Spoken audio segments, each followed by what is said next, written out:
Well, it is a busy day on Capitol Hill. Vice President-elect J.D. Vance has been meeting with one of Donald Trump's most controversial cabinet picks. Vance and Matt Gaetz are looking to shore up support from Republican senators who could decide if Gaetz eventually does get confirmed as Attorney General. And the House Ethics Committee is meeting as pressure grows for it to release the report on sexual misconduct allegations against Gaetz, all of which he denies. CBS News congressional correspondent Nikole Killion is outside of the Ethics Committee meeting. Nikole, do we know if the committee is any closer to releasing that report on sexual misconduct allegations?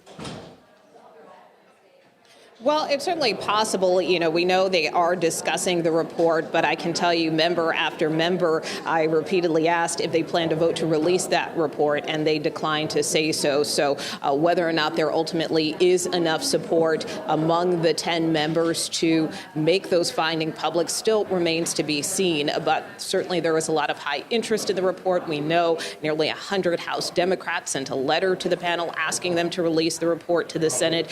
We have talked to a number of senators, some of whom believe that they should have access to this report.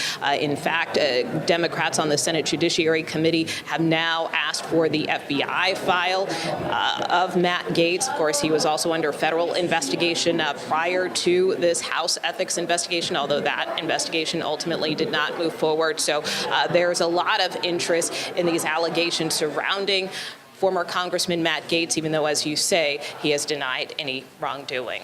Well, given that he very quickly resigned from his seat after the intention of President-elect Trump was made to appoint him as AG, how has he been received as he's been walking around there on the Hill?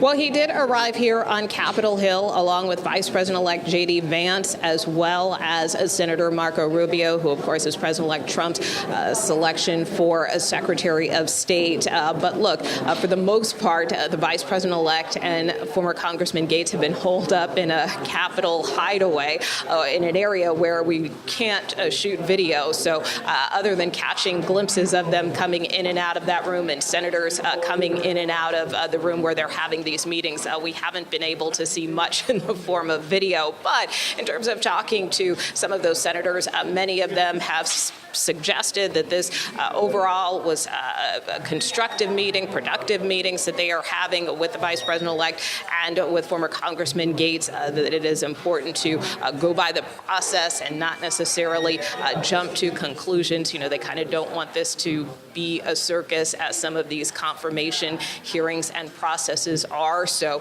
most of the senators that I have talked to today say, let's take a beat. Let's move through the process. Let's hear what Congressman Gaetz has to say. Many of them feel that whatever evidence there is from this investigation or others could potentially come out in a hearing. But again, so far he appears to be getting at least a respectful response here on Capitol Hill. Well, it seems like if the president-elect didn't want a circus, then some of the names that he put forward were wading right into that, though, Nikole. I'm wondering, are you getting a sense from any of your sources, because we are hearing that there is some skepticism about whether or not Gaetz will get confirmed? Are you hearing that there's a backup plan?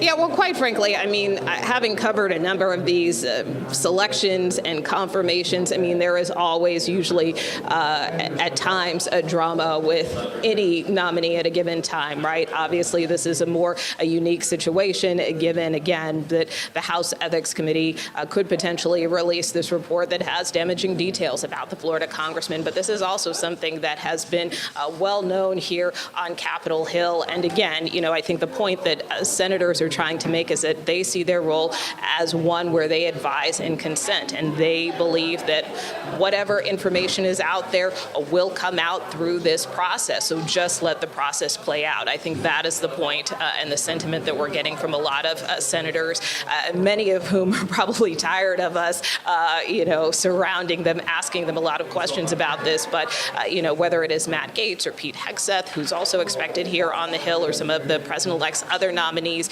again, most lawmakers we're talking to just believe, let's give some deference to the president-elect here, who made clear, by the way, that he is not dropping his support of Matt Gaetz, and let the process play as it should. All right, Nikole Killion, thank you.